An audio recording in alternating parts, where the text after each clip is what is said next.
사귐의 기도로는 10번째 시간입니다. 세 번째 이제 카테고리인데요. 이제 어떻게 기도해야 되는가에 대한 내용을 살피고 있습니다. 1부에서는 우리의 지금까지 드리는 기도의 문제는 무엇인가 이런 내용을 살폈고, 2부에서는 어떻게 기도의 시간을 마련하고 장소를 준비하는가 이 부분을 다루었고, 3부가 구체적으로 기도의 내용은 어떠하여야 하는가. 그리고 지난주에는 회개 기도에 대해서 우리가 살폈고, 오늘 3부의 두 번째 시간은 바로 감사 기도와 찬양 기도에 대한 내용입니다. 자, 받으신 자료에 그런 부제가 붙어 있죠. 알아들이는 것이 제일 큰 기쁨이다 라고 되어 있습니다. 무엇을 알아들인다는 말인가?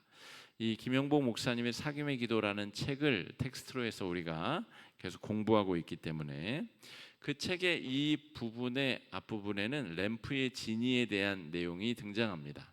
알라딘과 램프라고 하는 그 아이들 보는 동화 속에서는 이 램프를 문지르면 거인이 나타나 가지고 소원을 다 들어주죠. 그런데 우리가 하나님 앞에 기도한다고 할 때 내 소원을 아뢰고 내 소원이 들어지는 것, 내 소원이 성취되는 것이라고 우리가 간단하게 단순하게 생각한다고 해봅시다. 그렇다고 해서 알라딘이 램프의 지니에게 아이고야 내 소원 들어서 정말 고맙다, 네가 내 요청을 들어줬으니 내가 너에게 감사를 표하겠다, 내가 너를 위해서 노래를 부르고 나의 충직한 마음을 너에게 표현하겠다, 그렇게 하지는 않는다는 거죠. 이 램프의 지니도 자신이 자유를 얻기 위해서 억지로 하기 싫지만 강제로 소원을 들어주는 것이고, 알라딘도 램프의 지니가 소원을 들어준다고 해서 그 램프의 거인에게 고맙다고 한다거나 감사하다고 한다거나 찬양을 올려드리지는 않는다라고 하는 겁니다. 그러니까 하나님은 램프의 지니처럼 우리에게 소원을 들어야 줘야 될 의무가 있는 분이 아니라는 거죠. 그분이 우리에게 약점을 잡혀가지고 나무와 선녀와 나무꾼의 이야기처럼 나무꾼이 선녀의 하늘로 올라가는 옷을 감추어 두었기 때문에 선녀가 어쩔 수 없이 살면서 애도 낳아주고 또 그냥 이 아내로서의 역할을 다 하는 그런 것이 아니라는 말입니다. 그러니까 우리가 드리는 하나님 앞에 드리는 기도의 내용 중에 감사와 찬송의 내용은 어떤 성격을 가지느냐, 오늘 이 내용의 주제는 그것입니다. 우리가 10시 50분 예배를 드리죠. 그런데 10시 50분 예배부터 기도하고 찬양을 시작합니다. 찬양사, 우리 안원규 집사님이 찬양사로 직임을 받고 재직으로서 예배 인도하는 자로 하나님 앞에 예배자로서 찬양을 인도하고 있습니다. 그리고 찬양팀이 같이 서서 찬양을 드리죠. 그런데 우리 한국교회 성도들 중에는 조금 잘못된 인식을 가지고 계시는 분들이 계세요. 찬양은 별것 아니다 이렇게 생각하는 경향이 있는 분들이 있습니다. 그래서 찬양한다고 할 때 준비 찬양한다 이렇게 왜곡되고 잘못된 표현을 사용하는 경우도 있습니다. 그리고 50분부터 찬양을 시작하는데도 불구하고 여기저기 인사 다니시고 그냥 안부 묻고 그 시간을 별것 아닌 것처럼 여기시는 분들이 계세요. 그런데 오늘 우리가 공부를 하는 이유는 그 찬양 시간이 어떤 의미를 가지고 있는가를 공부하는 겁니다. 그래서 이런 공부 시간을 통해서 우리 예배의 신학, 예배도 신학이 들어있거든요. 예배 신학도 공부하고 예배의 구성 요소 중에 감사와 찬송에 대한 명확한 의미를 우리가 공부하고 깨닫는 것이 필요하다라고 하는 겁니다. 하나님은 램프의 지니처럼 내가 원하는 것을 뚝딱 들어주는 대상, 그런데 내가 감사를 표할 이유도 없고 어차피 내 거니까 내 안에 사시는 성령 하나님 내 거니까 내가 원하는 거 들어줘야지. 내가 요청하는 거 무조건 이루어줘야지.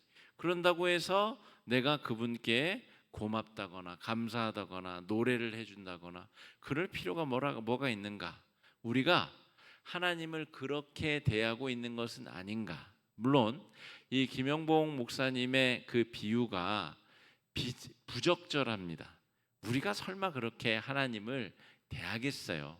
설마 우리가 기도를 그런 마음 자세로 하겠습니까?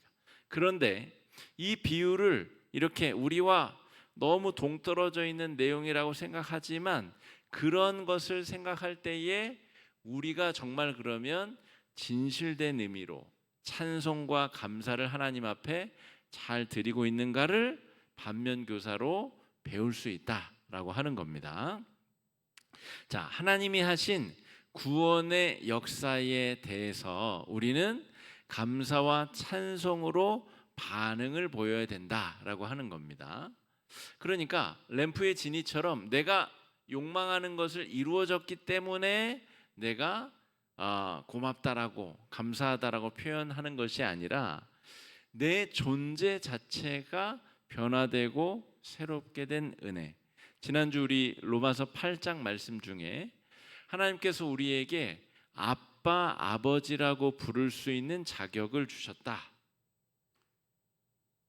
어떤 물질적인 축복보다도 내가 그런 자녀의 자격을 얻은 것이 우리가 하나님께 올려드릴 가장 감사의 제목이라는 이야기를 드렸습니다. 그 자격을 얻게 된 자의 감사와 찬송의 반응과 고백, 그것이 우리가 하나님 앞에 찬양을 드릴 만한 마땅한 이유다라고 하는 것이죠. 우리가 유교의 영향을 받아서, 유교는 중국의 학문이죠. 본래는 유교를 종교적인 의미로 우리가 받아들이고 해석을 하기도 합니다만, 유학, 성리학이라고 하는 것은 본래 학문입니다.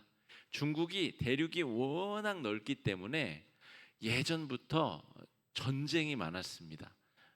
춘추 전국 시대를 비롯해서 남북국 시대를 비롯해서 5호 16국 여러 전쟁과 다양한 나라들이 서로 통치 이념을 가지고 전쟁도 하고, 전쟁으로 통일한 나라가 어떠한 통치 이념을 가지고 그 수많은 민족과 분열된 나라들을 어떤 학문으로, 어떤 통치 이념으로 다스릴 것인가. 그러다 보니까 중국에서는 이 성리학, 나라를 다스리는 원리, 인간과 인간의 천륜, 이런 것들이 학문적으로 잘 발달하게 된 것이죠. 그리고 우리 한반도는 그 중화 문화권의 이 성리학, 유학의 영향을 받게 되었습니다. 그래서 우리나라 사람들도 이 성리학과 유학의 영향으로 부모에게 효를 다하고 수신제가 치국평천하, 우리가 인간의 도리를 한다는 것의 기본적인 의미를 그렇게 조상대대로 배워왔습니다. 그래서 부모께 아침에 일어나면 문안 인사를 여쭙고, 부모님이 집을 나가시면 인사를 여쭙고, 들어오시면 인사하고, 이런 것들이 그냥 기본적으로 몸에 배어져 있다라고 하는 것이죠. 그러니까 우리가 하나님과의 관계 안에 있어서 하나님을 어떤 식으로 대하는가, 하나님을 내 몸종이나 램프의 진이처럼 내 소원을 언제든 들어주는 내 편이자 힘이, 막강한 힘이 있는 존재 정도로 우리가 생각하느냐, 아니면 내 안에 내주하시는 하나님을, 성령 하나님을 삼위일체 하나님, 천지우주 만물을 창조하시고 죄인인 나를 위해서 죄를 대신 갚아주시고 나를 위해서 구원의 놀라운 역사를 행하셨으며 나로 하여금 하나님을 아빠, 아버지라고 부를 수 있는 자격을 주신 분으로 우리가 대하고 있는가? 육신의 부모님에게도 우리가 일어나면 안부를 여쭙고, 멀리 떨어져 계신 부모님께 전화를 걸어서 안부를 여쭙고, 1년에 적어도 2번 추석, 설 명절에는 찾아뵙고, 생신에도 찾아뵙고, 이러저런 우리가 예를 갖추는 것처럼 우리가 천지를 지으신 하나님께서 우리 안에 살고 계시고 그분과의 소통과 사귐의 관계가 기도라고 할 때 그분께 우리가 우리의 경험한 구원을 감사하고 찬송하고 영광 돌리는 것, 이것은 너무너무 자연스럽게 벌어져야 될 자연스러운 현상이다라는 이야기를 하고 있는 겁니다. 자, 하나님은 성도들이 하나님의 일하심을 알아차리는 것을 너무너무 기뻐하십니다. 그것에 대한 다윗의 고백이 우리가 지금 받으신 종이에 나와 있는 시편 69편 30절 31절 말씀입니다. 한번 읽고 다시 돌아와서 한번 살펴보겠습니다. 읽어보겠습니다. 시작. 내가 노래로 하나님의 이름을 찬송하며 감사함으로 하나님을 위대하시다 하리니 이것이 속옷 뿔과 굽이 있는 황소를 드림보다 여호와를 더욱 기쁘시게 함이 될 것이라. 이것은 하나님께서 나 이게 기쁘다라고 하신 말씀은 아니에요. 다윗이 이 시편의 내용 중에 내가 노래로 하나님의 이름을 찬송하며 감사함으로 하나님을 위대하다고 노래하고 찬송했는데 그것을 하나님께서 황소를 드림보다 더 기뻐하신다, 더 기뻐하셨다라고 하는 자기 경험을 시에 남긴 겁니다. 그러니까 하나님께서 우리의 감사와 찬송을 어떻게 받아들이시는가, 다윗이 자기의 경험을 시를 통해 기록해 놨다라고 하는 거죠. 그러니까 여러분, 우리가 예배 시간에, 우리가 지금 2부 예배에는 경배와 찬양 시간을 15분에서 20분 정도 가지잖아요. 그 시간이 지금 하나님께서 황소를 드림보다 더 기뻐하시는 은혜의 시간이라는 거예요. 그 시간은 일찍 온 사람이 돌아다니면서 인사하고 안부 묻고 하는 그런 시간이 아니에요. 주보 내용 살펴보면서 나한테 해당되는 것 막 체크하는 시간이 아닙니다. 50분부터 우리가 찬양하는 그 시간은 전심전력으로 우리가 경험한 은혜를 최선을 다해서 그 감사와 감격을 표현하는 거예요. 제가 지난 주일에도 로또 예를 지난주에 들었죠. 주일에. 여러분, 로또에 한번 당첨됐다고 생각해 보십시오. 800만 분의 1의 확률을 뚫고 한 20억 원쯤을 실수령했다라고 생각해 보십시오. 얼마나 신나겠어요. 막 콧노래가 나올 것 같지 않으세요? 정말 잠을 안 자도 기운이 솟는 것 같고 너무너무, 그래서 막 콧노래가 흥얼흥얼 거려지고 다른 사람이 나에게 내 발을 밟아도 기분이 안 나쁠 것 같고, 그런 어떤 물질이 채워지는 것 때문에 생기는 감정의 변화 정도가 아니라는 겁니다. 내가 죽더라도 죽음이 내 인생을 가로막지 못하고 하나님 나라에서 영광의 몸으로 부활한다라고 하는 소망, 내가 하나님의 자녀로 자격이 없었는데 자격을 취득하게 된 기쁨과 감사, 그 놀라운 은혜의 사건 때문에 우리 안에서 샘솟는 그 흥과 감사가 노래로, 찬양으로, 손뼉으로, 흥얼거림으로 온 몸으로, 우리의 몸 밖으로 그 흥이, 감사가 터져나오는 시간이 바로 우리 예배 시간이라는 거죠. 1부 예배 9시 예배 때는 우리가 전통 형식의 예배를 드립니다. 그래서 전통 형식의 예배를 너무 사모하시는 분들은 1부 예배를 오셔라 이렇게 안내를 드리죠. 근데 1부 예배 때도 그러면 찬양 시간이 없느냐? 물론 찬송가를 부르는 시간도 있지만 목회자가 예배를 시작하면서 송영하는 시간, 또 하나님의 거룩하심을 성구를 인용해서 기도의 앞부분에 기도하는 내용, 또 우리가 실제로 성도들이 찬송하는 내용, 성시교독이라고 하죠. 사회자와 회중이 번갈아 가면서 시편의 내용 혹은 하나님의 말씀을 외치고 선포하면서 부르는 성시교독, 이 모든 것들이 2부 예배 때의 찬양 시간과 똑같은 개념의 내용입니다. 그러니까 여러분, 예배의 신학, 예배의 내용도 우리가 다 이렇게 하나하나 공부할 필요가 있는데, 오늘은 예배를 공부하는 게 아니라 기도 내용 중에 감사의 기도와 찬송의 기도를 공부하는 내용이니까 그렇다라는 것이죠. 그러니까 여러분, 이 다윗의 고백처럼 황소를 드림보다, 황소가 얼마쯤 할까요? 황소 잡아가지고 하나님 앞에 올려면 최소 몇백만 원은 하겠죠, 그죠? 황소를 드림보다 나의 진정성 어린 찬양의 고백과 감사의 고백을 훨씬 더 기뻐하신다라고 하는 것이죠. 예배 시간의 앞부분 경배와 찬양으로 구성되어져 있는 것. 예배는 그래서 크게 절반은 우리가 하나님께 올려드리는 것, 또 절반은 하나님께서 우리에게 주시는 것, 이렇게 구성이 되어져 있습니다. 그래서 우리가 봉헌하는 것, 찬송하는 것, 영광 돌리는 것. 우리가 뒤쪽에도 계속 살펴보겠지만 우리 교회의 경배와 찬양 시간은 다소 경직되어 있습니다. 옆에 사람 때문에 내 감사를 다 표현하지 못, 남들이 나를 어떻게 볼까? 그래서 다 같이 일어나라 그러면 그래도 좀 일어날 것 같은데 아무도 안 일어나는데 나 혼자 일어나서 뭐 손뼉을 치고 손을 들고 찬양하고, 그런 부분에서 다소 경직돼 있어요. 근데 그것은 뭐 우리 교회만의 문제는 아니고 우리 장로교의 예배 신학의 어떤 그런 경직성이 전통적으로 내려온 것이 있습니다.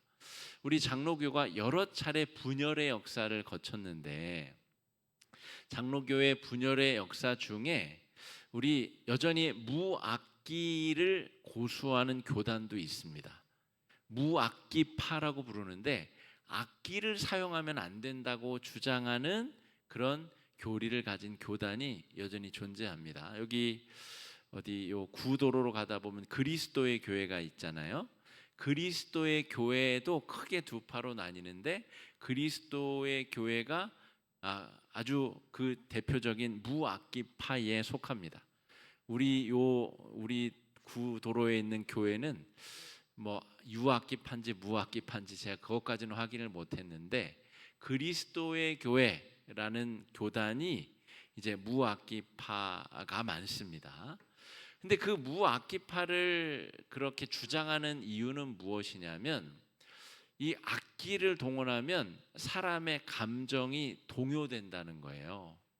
그래서 철저히 말씀 중심의 이성적인 신앙을 추구해야 되기 때문에 악기를 쓰면 안 된다는 겁니다. 그런데 종교개혁자들도 악기 사용을 권장했어요. 오르간이 대표적으로 교회의 악기죠.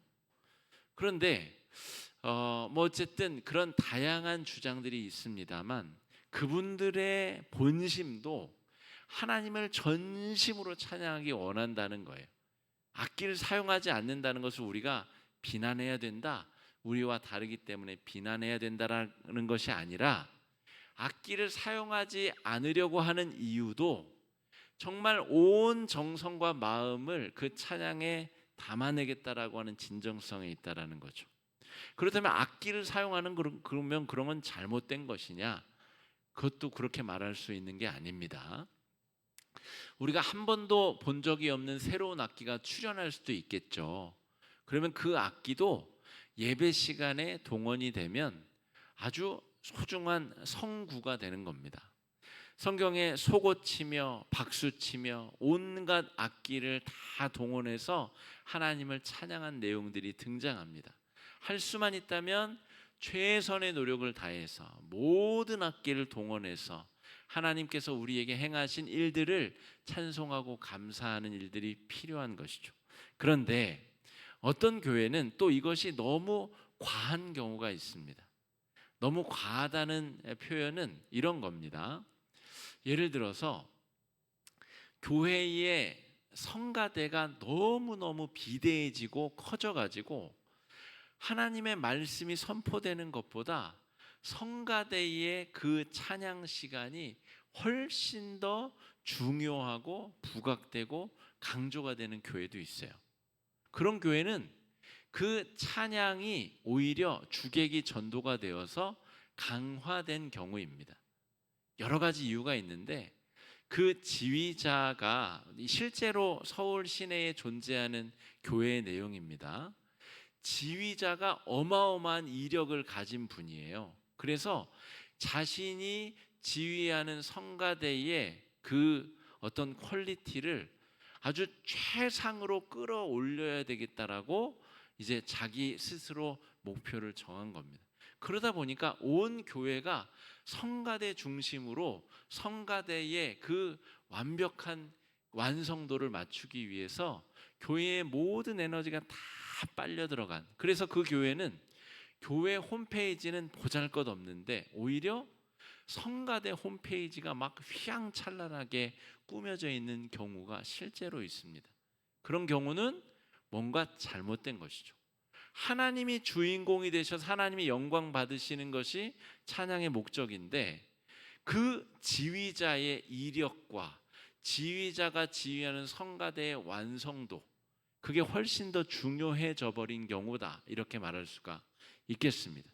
그것도 잘못된 것이고, 그렇다고 해서 찬양을 보잘것없이 여기고 준비 찬양 정도로 여기고 대하는 것도 심각하게 잘못된 것이다 라고 하는 것입니다. 그래서 찬양과 감사는 제자리를 찾아야 됩니다.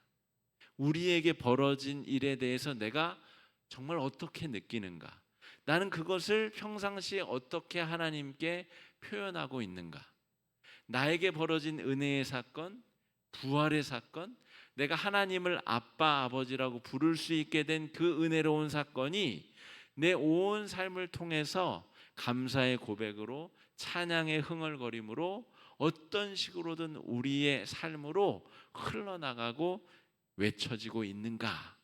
우리가 주일에 성도들이 다 같이 모여서 그 감사의 마음이 그 시간에 하나로 뭉쳐서 빵 하고 터져나가는 시간이 바로 우리가 9시, 10시 50분 예배 드리는 그 시간입니다. 주중에는 우리 각자가 하나님을 찬송하고 예배하고 각자의 찬양과 감사의 삶을 살다가 주일에는 모여서 다 같이 그 은혜를 감사하고 찬양하는 시간이 예배의 시간이다 라고 하는 것이죠. 그래서 오늘 우리가 공부를 했기 때문에 이제 이번 주일부터는 10시 50분 기도하고 찬양하는 그 시간이 설교를 듣는 시간하고 똑같은 비중과 의미와 가치가 있는 겁니다.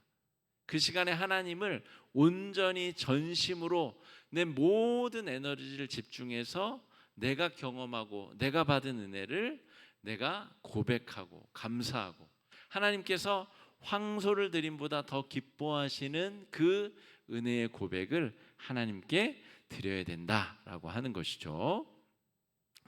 자, 물질을 드림, 아까 다윗이 황소를 하나님 앞에 드림보다 수백만 원 헌금을 드림보다, 구약 시대에는 황소를 드린다는 것이 최고의 예물을 드리는 행위였습니다.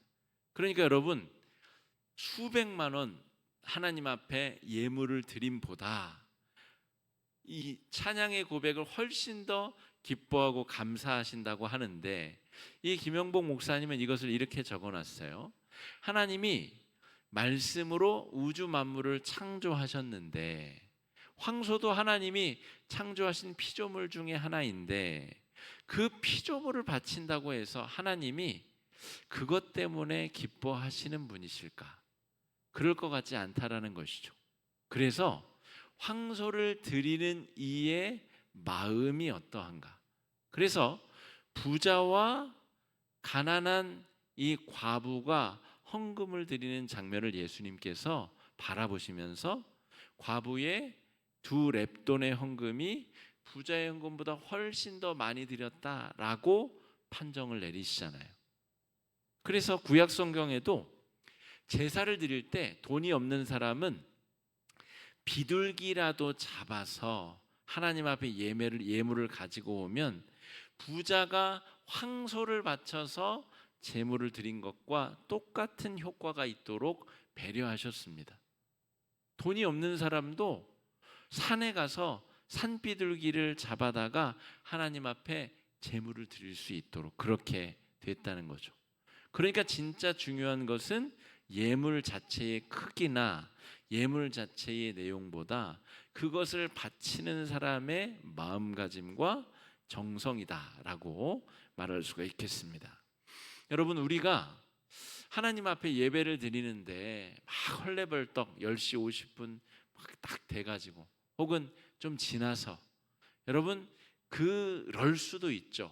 뭐 오다가 차가 막혔거나 아니면 사고가 생겼거나 가족 중에 아침에 뭐 좀 꾸물거리거나 뭐 여러 가지 이유가 있겠으나 그것이 반복이 된다면 내가 하나님 앞에 예배드리는, 그리고 우리가 지금 찬양과 감사의 고백을 살피고 있기 때문에 그 찬양과 감사로서의 예배에 내가 얼마만큼 마음을 담고 있는지를 잘 점검해 봐야 된다라고 하는 것입니다. 우리 내용에 보시면 6번에 보시면 우리 리처드 포스터라고 하는 영성가가 기도라고 하는 책에서 이런 표현을 썼다라고 이 김영복 목사님이 인용을 하셨는데, 감사는 하나님께서 나에게 해주신 것에 대한 응답, 하나님 이러이런 것을 주셔서 감사합니다, 이러이러한 기도를 응답해 주셔서 감사합니다, 이런 것이고, 찬양은 하나님이 어떤 분이신가를 깨달았을 때에 터져나오는 그 감격의 표현이다라고 이 둘을 다르게 정의를 내렸습니다. 그러니까 찬양은 하나님이 이러한 분이시구나 라고 하는 것을 내가 깨닫고 은혜를 감사하고 찬송하게 된 사람의 깨달음의 표현이라는 것이죠. 찬송가 우리 305장이 나 같은 죄인 살리신이라는 찬송이죠. 존 뉴턴이라고 하는 사람이 곡을 썼습니다. 근데 이 사람이 노예상이었죠. 본래 노예를 잡아다가 팔면서 돈을 벌던 사람이었어요. 그런데 폭풍에 시달리다가 죽다 살아나는 경험을 하게 됩니다. 거기서 하나님의 놀라운 은혜를 경험하게 되죠. 그리고 성공의 사제가 되는 은혜를 경험합니다. 그러니까 노예를 사다 팔던 이 심각한 죄인을 하나님께서 다시 기회를 주시고 또 게다가 하나님의 말씀을 전할 수 있는 이 성공의 사제가 되도록 은혜를 주셨다. 나 같은 죄인을 살리신 그 하나님의 은혜와 감사를, 그 깨달음을 가사로 적어서 그것을 시처럼 표현하여 곡조에 담아 표현한 것이 찬양이라는 것이죠. 여러분, 우리가 예배 시간에 드리는 찬양의 내용도 그러한 것들이죠. 작곡과 작사를 하신 분들이 자기가 경험한 하나님이 어떤 분이신지에 대한 고백을 적고 가사로 적고 그 가사에 걸맞는 음률과 곡을 만들어서 노래를 만들고 그것이 하나님에 대한 감사와 찬양의 고백으로 우리 성도들을 통해서 하나님께 올려지는 것이죠.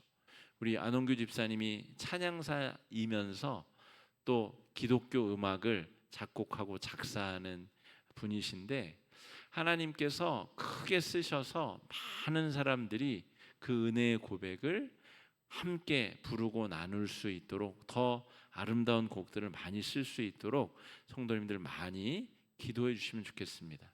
그런데 좋은 곡을 쓰려면 하나님이 어떤 분이신지에 대한 나의 깨달음, 나의 감사의 고백, 찬양의 고백이 깨달음으로 고백되어져야 될 때 그것이 찬양으로 고백으로 드려진다는 것이죠. 초대교회에서는 이 성도들이 저녁마다 모여서 말씀을 듣고 또 찬양하는 일들을 했고요. 종교개혁자들도 초대교회 전통을 회복하여서 이 시편의 내용들을 다 노래로 만들고 곡조를 붙여서 시편의 말씀을 그대로 찬송가로 불러서 계속 부르는 일들을 하였습니다. 그러니까 예배 시간이 다 말씀으로 채워진 거예요. 우리 종교개혁 초창기 때에는 성도들이 부르는 찬송도 다 시편의 가사들로 채워져 있고, 목회자가 설교하는 내용도 하나님의 말씀에 대한 해석, 지금 오늘 여기에 성도들의 삶에 선포되는 하나님의 말씀에 대한 해석이었다는 거죠. 그러니까 예배 전체가 하나님의 말씀으로 가득 채워져 있었습니다. 최근에 우리 기독교 음악을 좀 비판적으로 평가하시는 분들의 내용은 그렇습니다. 이 김영복 목사님도 사김의 기도에서 그런 내용을 적고 있던데, 우리가 최근에 부르는 유명한 우리 기독교 음악들, CCM이라고 부르죠.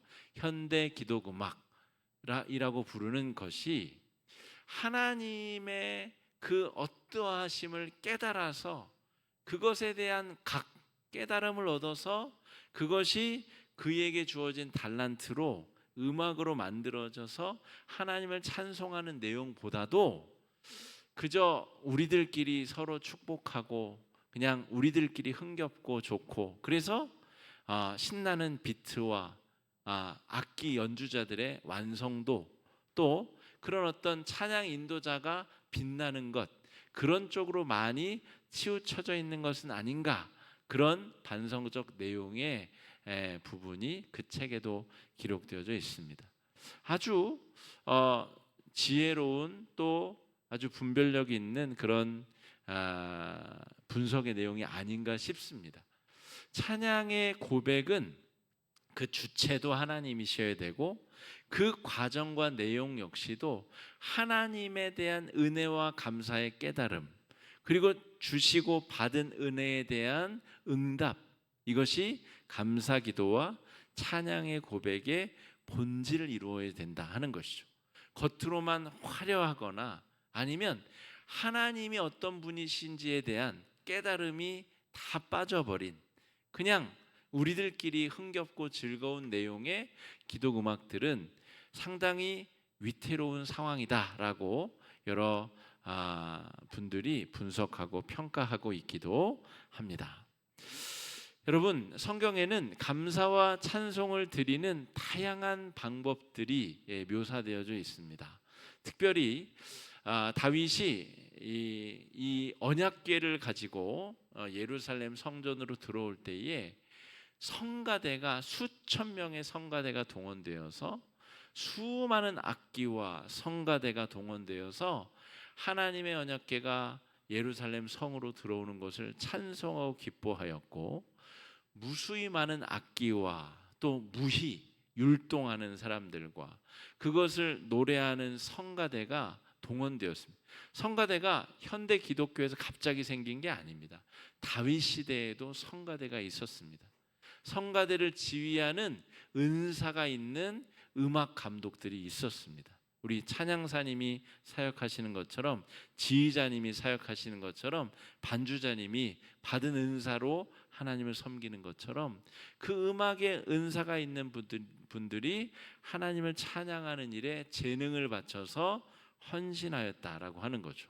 춤추고 노래하고 악기를 연주하고 목소리를 크게 하여, 목소리를 크게 한다는 말은 한 명 한 명이 아니라 성가대가 조직되어서 음악을 연습하고 하나님께 올려드리는, 함께 높여드리는 찬양을 같이 불렀다는 이야기입니다. 그러니까 다양한 형태의 찬양의 고백이 우리 구약 성경에도, 우리 초대교회에도, 종교개혁자들의 예배에도 끊임없이 존재하였다라고 하는 겁니다. 그래서 여러분, 우리가 예배 시간에 일어나서 손들고 뛰면서 춤추며 그렇게 찬양해도 됩니다. 우리는 장로교인들이니까 거룩하게, 박수도 얌전하게, 그것이 능사가 아니라 장로교에 앞서서 기독교인 안디옥 교회에서 그리스도인이라 부름받는 사건이 먼저 있었습니다. 이 장로교와 감리교 이런 교단의 역사는 다음 기회에 우리가 더 공부해 보고요. 그래서 우리 안원교 찬양사님도 더 과감하게 성도들도 일어나게 하시고 손들게도 하시고 띵뛰며 춤추고 율동하는 분들도 좀 세우시고 더 과감하게 다양한 방법으로 우리가 느끼는 감사와 찬양의 고백을 몸으로 드러내고 표현하게 하는 것이 성경적인 겁니다. 그게 성경에 우리의 믿음의 조상들이 하나님께 우리의 감정과 마음을 표현하던 방법들이다라고 하는 것이죠. 감사와 찬양의 기도는 그래서 하나님께는 기쁨이 되고, 그리고 두 번째가 중요한데 우리에게는 치유와 생명력의 역사가 벌어진다는 거예요.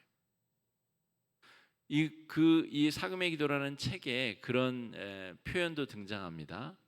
하나님이 무슨 이렇게 약간 자기를 막 높이도록 우리를 강제로 찬양하라고 시키는 분이실까? 아까 말씀드린 대로 하나님이 우주 만물을 창조하신 분인데 우리가 뭐 돈을 많이 갖다 바치면 하나님이 그걸로 좋아하실까? 그렇지 않다라는 거죠. 그리고 하나님이 다 자기만 좋아하고 자기만 찬양하고 다 자기만 높이도록 약간 그 뭐라 그러나요? 자뻑에 빠진 어떤 그런 존재인가? 하나님 그렇게 생각하면 안 된다는 것이죠. 하나님은 우리를 위해서 자기의 생명을 내어주신 분이잖아요. 우리를 사랑해 주신 사건이 선행되어 있는 겁니다. 그러니까 우리가 무조건적으로 하나님만 높여야 된다, 강제적으로 나는 하기 싫은데 하나님이 그런 걸 좋아합니다. 저 북녘 땅에 있는 어떤 지도자처럼 막 마음도 없는 그런 강제적인 찬양을 자기가 받아야만 된다라고 강제하는 그런 분이신가? 절대 그렇지 않다는 것이죠. 하나님께서 먼저 자기 자신의 생명을 우리에게 주셨기 때문에 그것에 대한 감사와 찬양의 표현이 우리에게서 하나님께로 올려진다는 것입니다. 그게 감사와 찬양의 본질적인 내용이라는 거죠.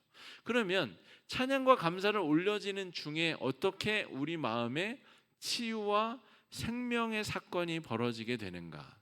여러분, 보혜사 성령님이 우리 안에 내주하시는데 성령께서 하시는 보호하시고 보혜사, 은혜를 다시 깨닫게 하시고 스승사자를 써 스승처럼 우리의 삶을 이끌어 주시는 게 성령이 하시는 3대 사역입니다.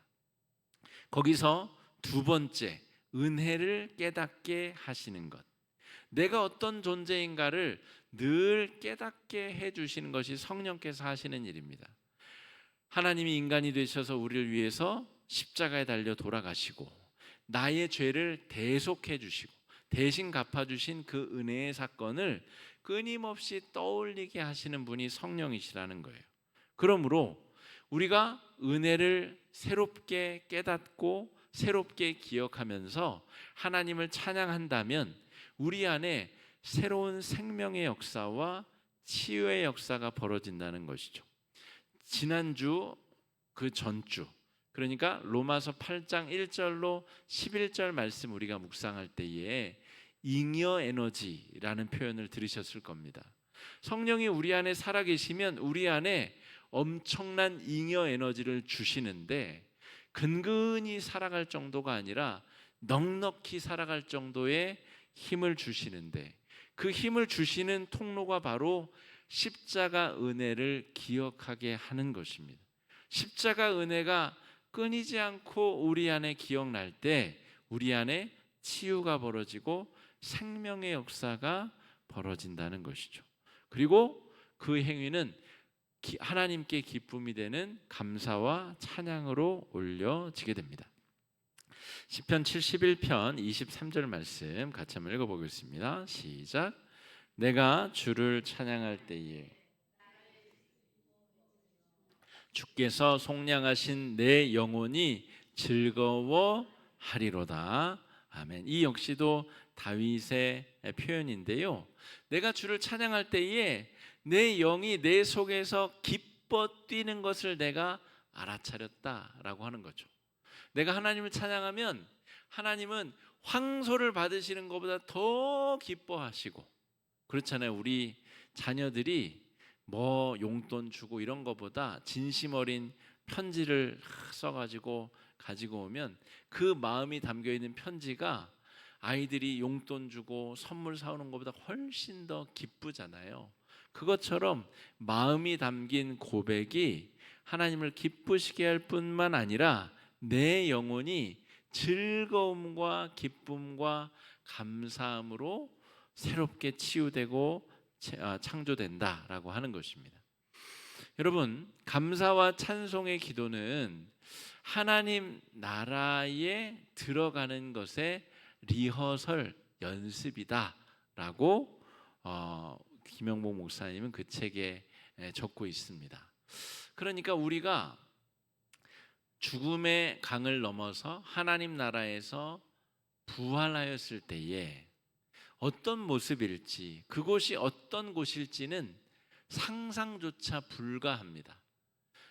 나비가 누에고치 상태에서 아주 오랜 기간 땅을 꾸물꾸물 땅 속에서 생활을 하는데, 기어다니고 나무 위에서 누에고치가 되어가지고 변태를 준비할 동안에 그 누에고치 안에서 아주 팔랑팔랑거리는 날개를 가진 나비가 나올 것이라고 누가 상상을 합니까?